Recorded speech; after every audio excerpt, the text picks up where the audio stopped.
and welcome to the Tao of Our Understanding Recovery Podcast. In this podcast, we discuss mystical works of literature and how they relate to recovery. We hope you enjoy today's podcast episode.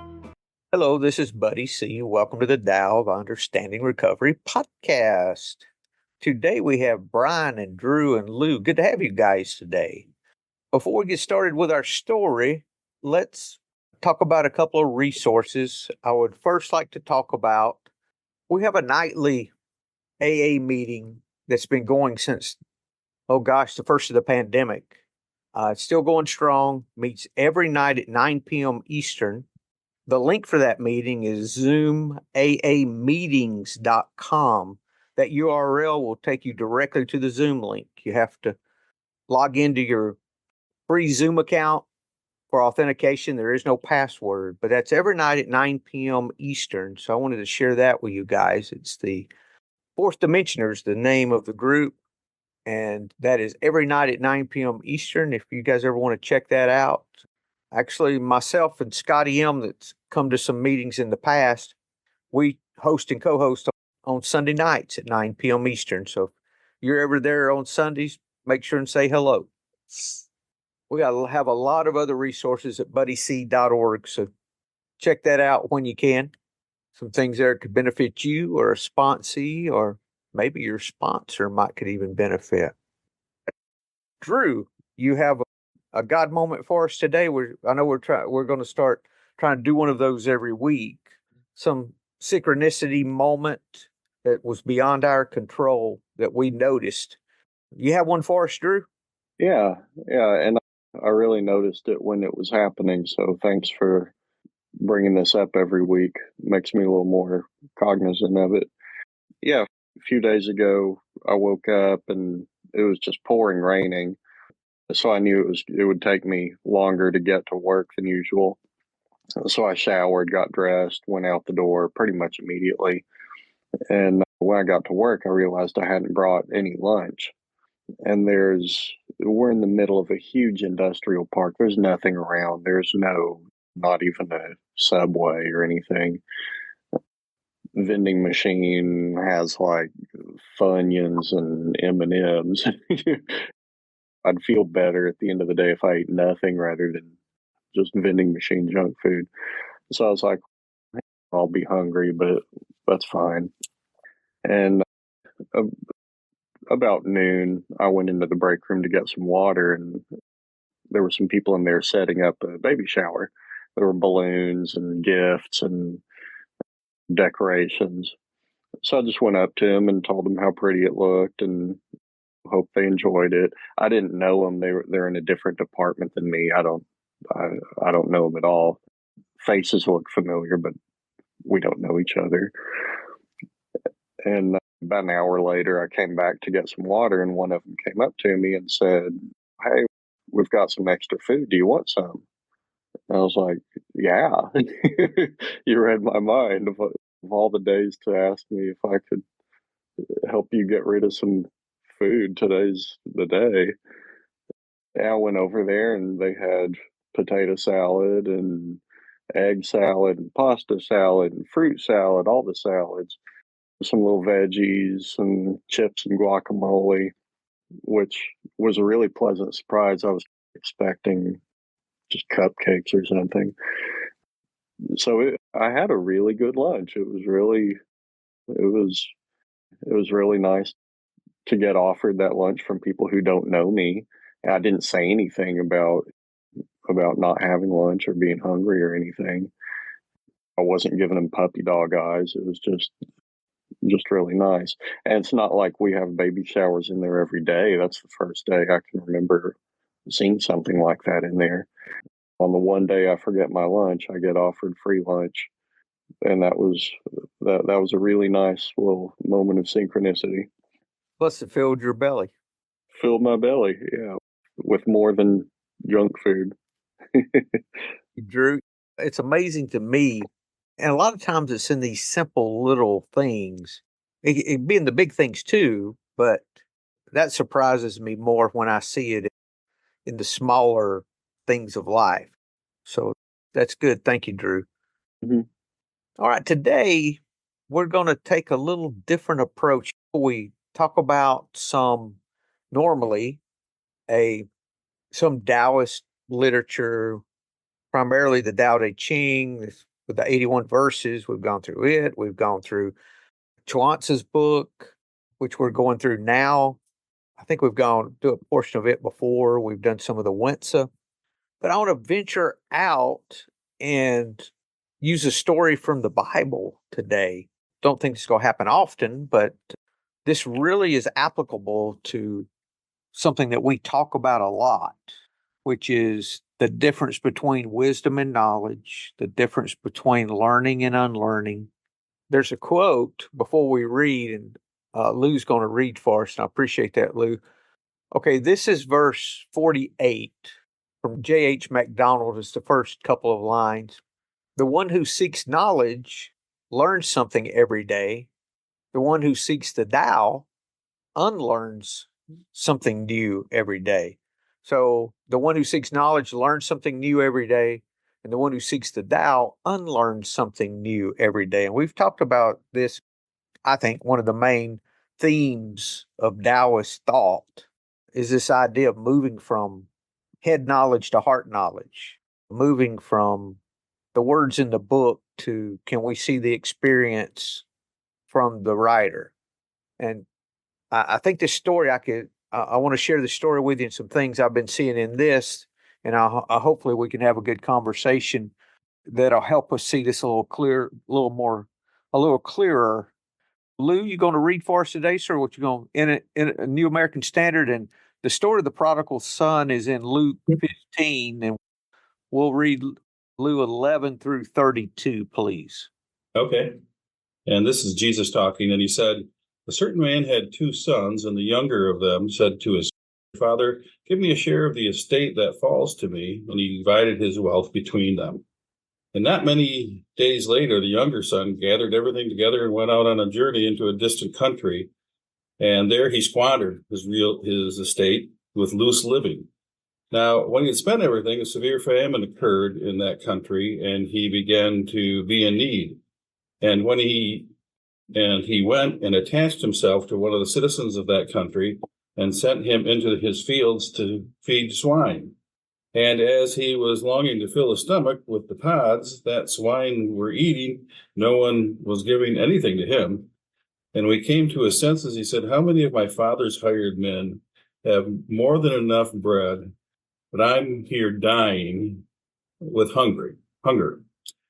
I will get up, go to my father, and I will say to him, Father, I have sinned against heaven and in your sight. I am no longer worthy to be called your son. Make me as one of your hired men. And he got up and came to his father, but while he was still a long way off, his father saw him and felt compassion for him, and ran and embraced him and kissed him.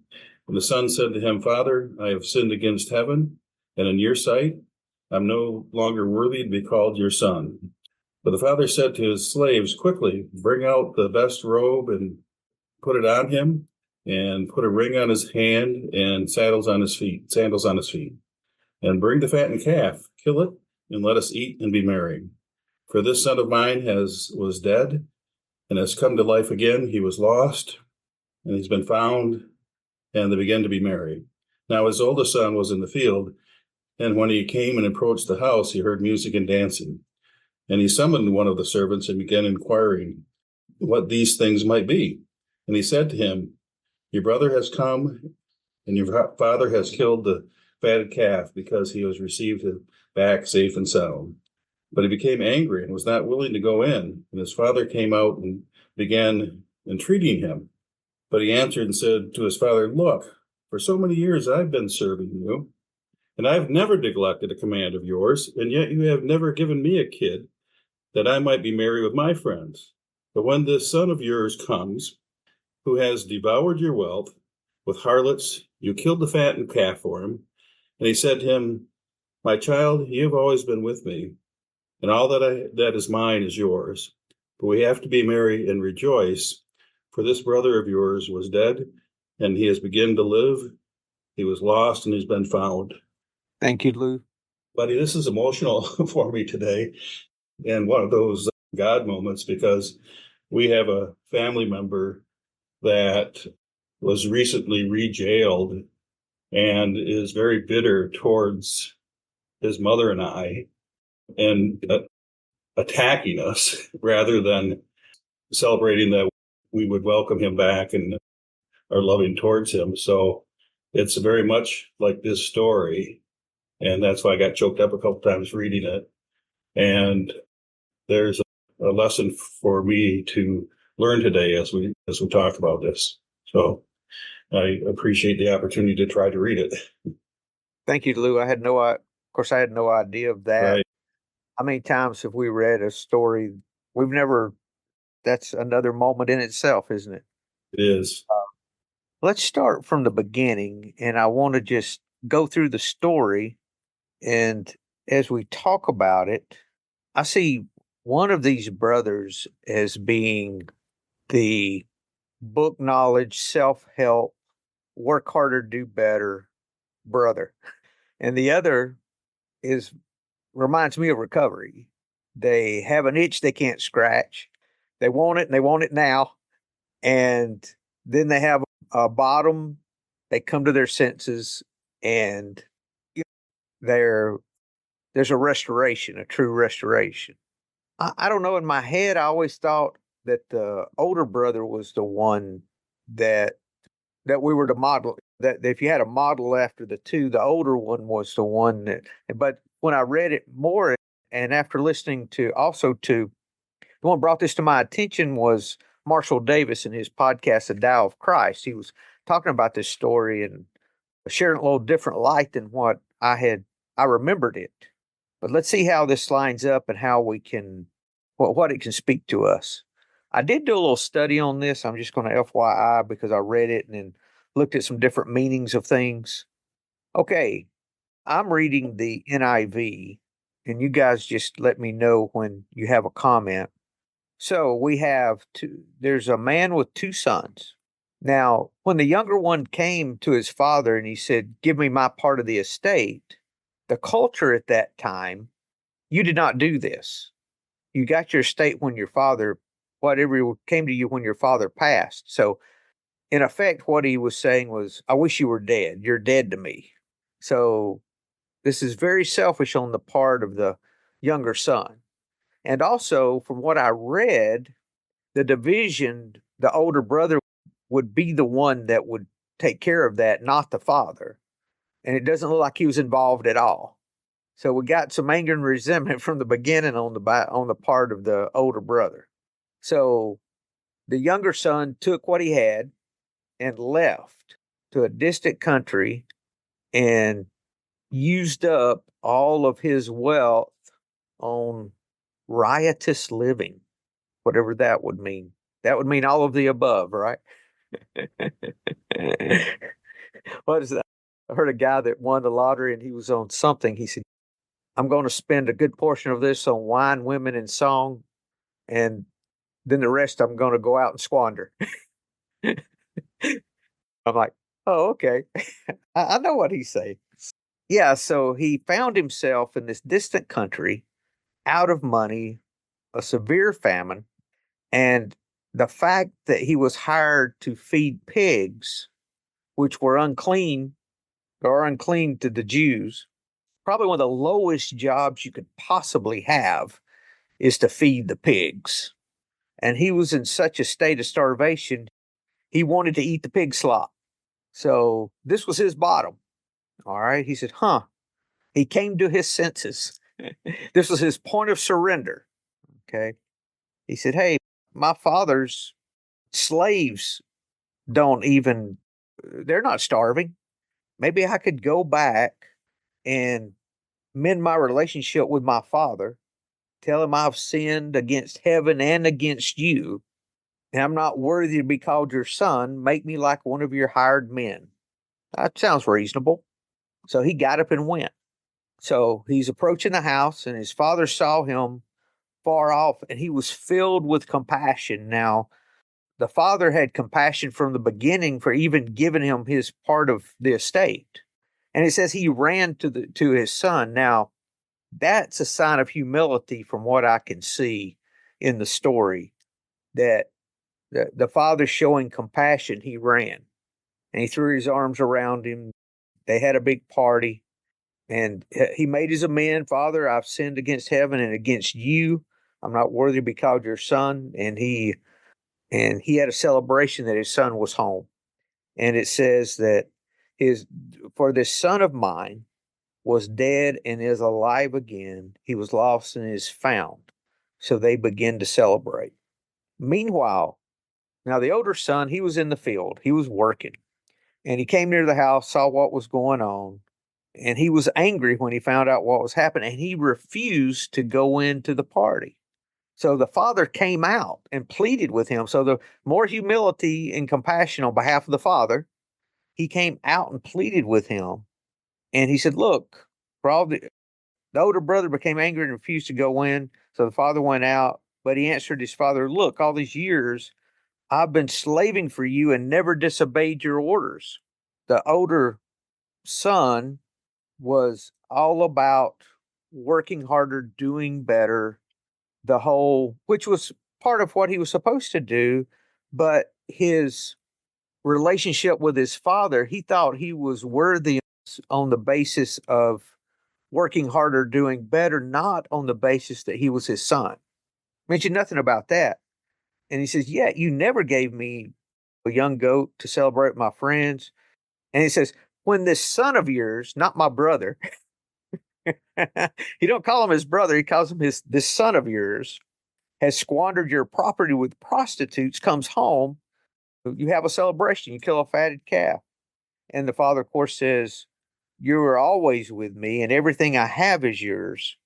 But we're to celebrate and be glad because this brother of yours was dead's alive, he's lost and he is found.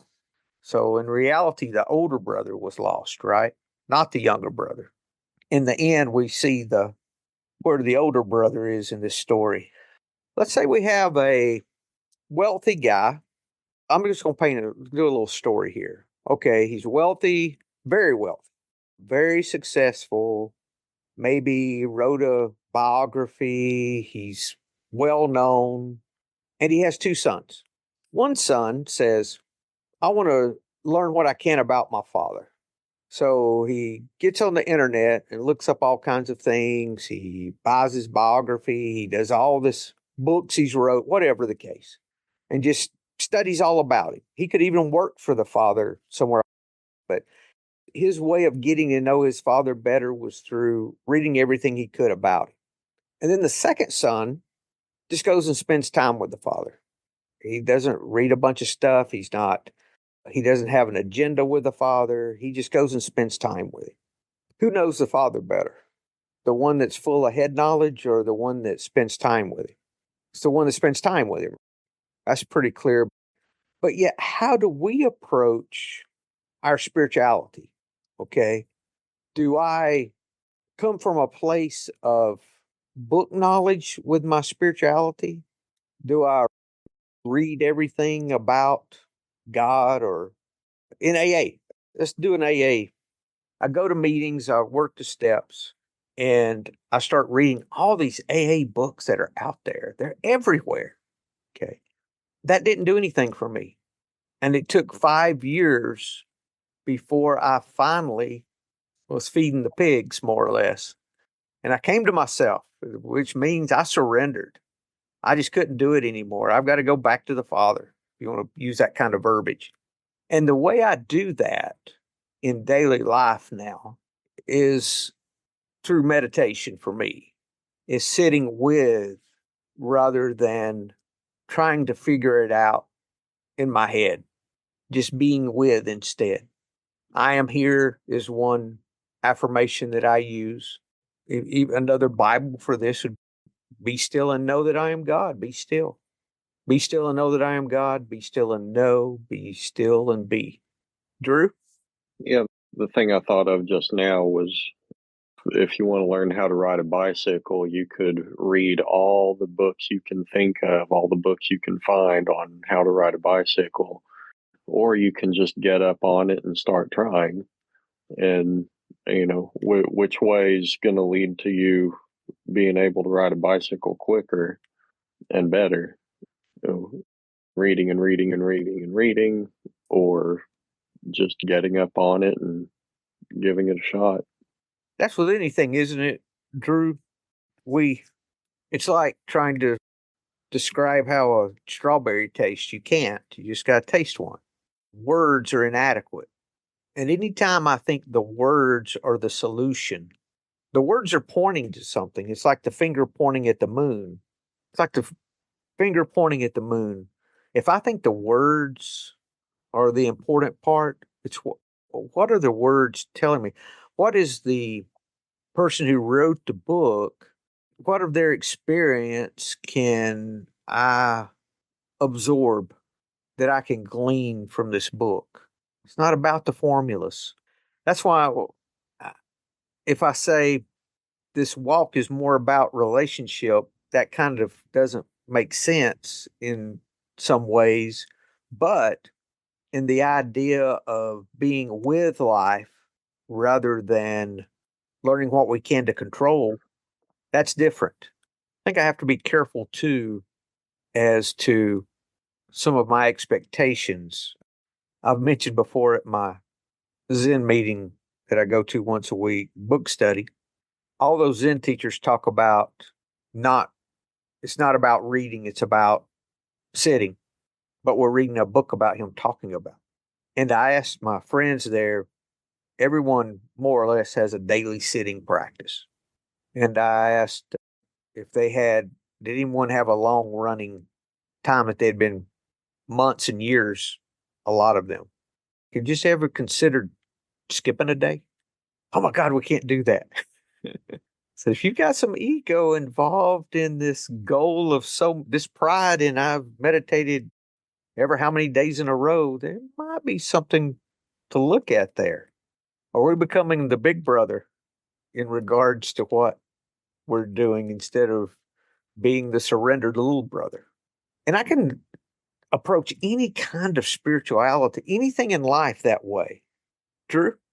Yeah, thinking about this story and how it relates to sobriety for me, especially. Um, I've known this story since I knew what stories were. Heard this story a million times, but never thought about it through this lens. But what I thought about was coming to sobriety. Am I treating myself like how the father treated the prodigal son, or am I treating myself how the older brother treated the prodigal son? Am I saying, I'm proud of you for coming to your senses, proud of you for coming back, proud of you for rejoining life? Or am I beating myself up for all the things that I did before I got to this moment? And when I can treat myself like how the father treated the prodigal son, being compassionate, being kind, being humble, being supportive, then uh, I know I feel so much better and I'm able to be a much better person than if I come at myself like how the older brother came at the prodigal son. You squandered so much time, you squandered so much money, you did so many horrible things, you brought shame upon yourself, those sorts of things. So, yeah, thanks for bringing this story up. I've never looked at it through the lens of sobriety, but that's just how it spoke to me. Thank you. Thank you, Drew. That's a good point. I hadn't even thought about that. Thank you. Lou? Yeah, buddy, what's instructive to me is the father's reaction when he first sees his son.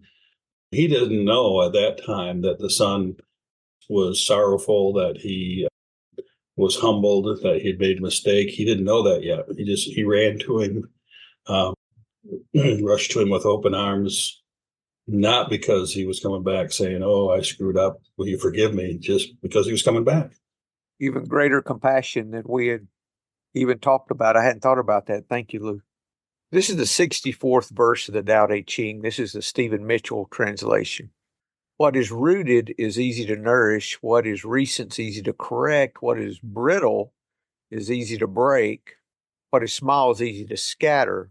Prevent trouble before it arises. Put things in order before they exist. The giant pine tree grows From a tiny sprout, the journey of 1,000 miles starts from beneath your feet. Rushing into action, you fail. Trying to grasp things, you lose them. This is all the part I wanted to talk about. Rushing into action, you fail. Trying to grasp things, you lose them. Forcing a project to completion, you ruin what was almost right. Therefore, the master takes action by letting things take their course. He remains as calm at the beginning as at the end. He has nothing, thus has nothing to lose. What he desires is non-desire. What he learns is to unlearn. He simply reminds people of who they have always been. He cares about nothing but the Tao, thus he can care for all things. What he learns is to unlearn. He simply reminds people of who they have always been. I'm already complete, is the way I see this. And my fears tell me that I am incomplete, that I'm inadequate. My fears, as Oscar has shared with us, we're always in the moment. The misperception is that we're not in the moment. It's not that we got to find the moment. We're already there. But our fears take our perception out of the moment. So we're always there. And it's not that I need to learn something that I don't know for this walk. It's that if I'm in need, the need is to let go. The need is to surrender. It's not to add to. It's quite the opposite. And the older brother in this story has added to. His relationship with his father, in his eyes, was based on his performance. Although it appears that the father had thought of it differently. He said everything was, when the older brother, he said, wait a minute, all this is yours. What are you talking about? That's not how the older brother saw it. Drew? Yeah, I do know sometimes I'll be in the older brother's position where, I don't realize all the good things that I have, and I'm focused on why a good thing happened to a bad person. Why does that person get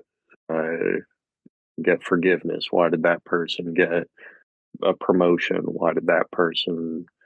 It's not fair that he has this or she has that.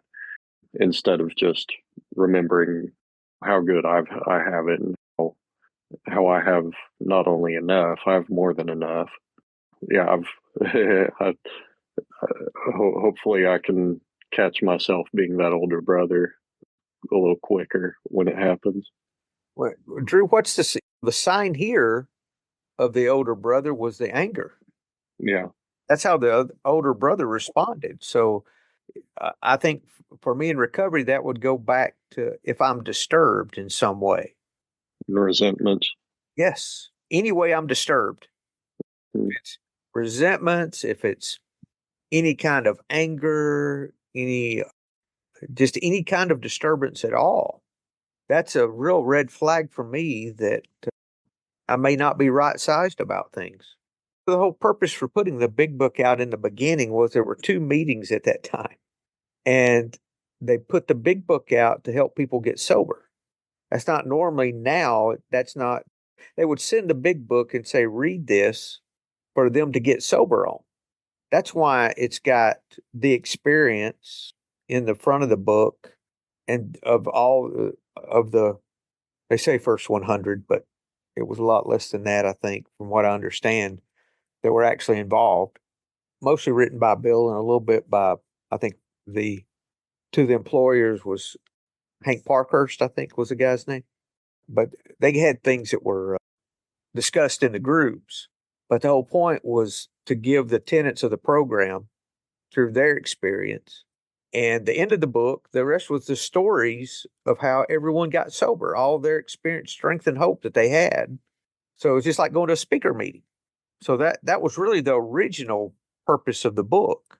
Somebody write them about getting sober, they'd send them the book. So if we can approach what we're reading, not from the position of exactly what these words are saying here, Why don't you do an at instead of a for or whatever? Why all that little things that we do to take and dissect text. What is the text really saying to us? I think for me, that's where I have to go. What experience can I see here that the author's sharing? And you know what? I've gotten in books that the author, just like in meetings, you hear somebody share and you just tell from their share they don't have any real recovery. You can just tell from listening. Now, I try to be attentive and listen, but I know that I can see the recovery in their share, I guess is what I'm trying to say. Sometimes I'm reading a book and it's the same way. This is not speaking to me, is one way. And I just toss the book. And holding on to books, this came up in our Zen group, the teacher that we're listening to. And I was thinking about one of the Zen teachers when years and years ago, they would send letters. And one of the Zen teachers said, okay, to his student, he wrote, says, after you read this letter, burn it. You're like, oh, this is a letter from my Zen teacher. Those things you'd read over and over. That's what I would think. That'd be like text to read. But he says, no, you read it once and burn it because what you're looking for is not in this letter. We have to spend time. We have to be with. A lot of times if I've got a situation in everyday life, if I just sit with the situation, that's what I call it. It's meditating and you're sitting with it. You're just letting it kind of ruminate, not taking any action yet. You're just wanting to see things clearer. And what I call is just sitting with it. And I'll just sit and meditate, which for me is just not having an agenda and just sitting and staring into the abyss, more or less. And I'm just available in that ever present moment. I'll sit with it for a while. I'm amazed at the times, maybe not while I'm meditating, but a little bit later, just the solution just pop in my head. I couldn't have got a book off the shelf and found that. That came from being with, not reading about. So I went through all my old books and the ones I haven't opened, because I had a number of books most were book study books that we had read over the last few years. And I sent them uh, to the Zen Center for them to add to their library. Because I said, I didn't want to. I said, gosh, what if I need this in the future? I said, I haven't opened this book in 3 years. Why would I need this book? It was hard, but I put them in a box and sent them off. I sent off almost a lot of them. I only kept the ones that I could see I had a need for, which weren't many, and just let those go a little bit because I want to accumulate those things. When my friends go, wow, you got all these books. There's an ego pride kind of thing there. Yeah, I've read all. I was being the big brother, right? I was being the older brother. So when that happens for me, I have to take some action. So I did, because I'd much rather be in a place of peace than be wrapped around the axle expecting some compliment and then not get it. Guys, I think that's all I have with this. The last little lesson I take out of it is just don't wait to treat somebody with kindness and compassion. Just make that your default. There's no reason not to. Mm-hmm. Yeah, we can shift that, can't we, Drew, to being the father? Yeah. Good. I hadn't thought about that either. Thank you. Yeah. Boy, go ahead, Drew. I was just gonna say I've mentioned it in here a couple times, but it reminded me of when I was driving through the deep south and there was a guy on a motorcycle. It wasn't Buddy, I know, and he was pulling a little trailer. On the back of the trailer, it said, I forget the exact quote now, but it was something like, "You treat me with respect, and I'll treat you with respect." And I thought, okay, that's getting there, but it's kind of opposite. It's a little backwards to me. I don't feel like I need to wait for somebody to treat me with respect before I then treat them with respect. I can go ahead and treat people respectfully regardless of how they treat me.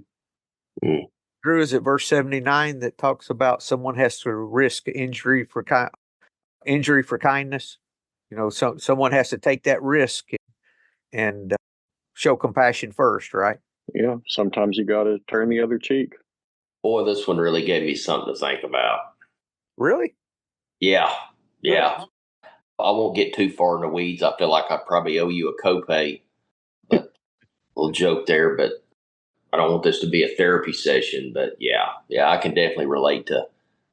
I feel like I've been both brothers at certain points in time. Almost at the same time. Yeah. I'm sitting here thinking about it, and I'm like, yeah, I was a little brother. And then I'm like, but damn, there's that big brother.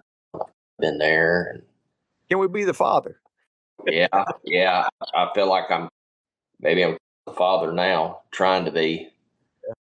But one thing I did think about was I've got a brother I hadn't talked to in 15 years, something like that. I don't know nothing about him, really. I know he's a big shot with a medical company. Got a little resentment around that, if I'm going to be honest. Really? Yeah. And it's stuff like way down in there, so it doesn't come up. But and I did think, what would it look like if I wanted to repair that with him? Because our last argument was over a damn bag of dog food, literally. And I made some snarky comment about it. And that's the last words I said to him. And so now I don't want any cliffhangers. I'm not planning on calling him today and trying to patch things up, but it definitely made me think, what would it be like to repair that? Then my first thought was, shit, I can't do that. He freaking did me a hell of a lot worse than a bag of dog food. But then I went back to the story and I was like, you know what? It's only about my side of the street, not his. So, damn it. Yeah, it's a good meeting. I appreciate your share, Lou. Yeah. Thank you, Luke. Yeah. Thanks, guys. Out of the three, who had the most peace and joy? By far the father. Yeah. By far. No comparison, really. Mm-hmm. The younger brother was on the path when he surrendered and made an amend. He was on the path. It would have been very easy not to make that amend. All that was coming at him. He could have very easily not repented, not mended that relationship with his father, just accepted what his father was giving him without him surrendering to the father, in other words. But he did. Yeah. Good story, guys. Anything else before we close? Thanks, guys. Well, y'all have a great week, and we'll get back on Thomas Merton and the Chihuahua next week. So thank you, guys. Have a good one. Hello, this is Buddy C. I wanted to make you aware of several recovery-related resources that I've posted in the episode description. These resources include a list of recovery podcasts, a free sober meditation app, daily recovery email, shared Google recovery calendars. Hope you put some of these resources to use and have a great week. Thank you for listening to the Tao of Our Understanding Recovery Podcast. If you enjoyed this episode, please share it with your friends in recovery.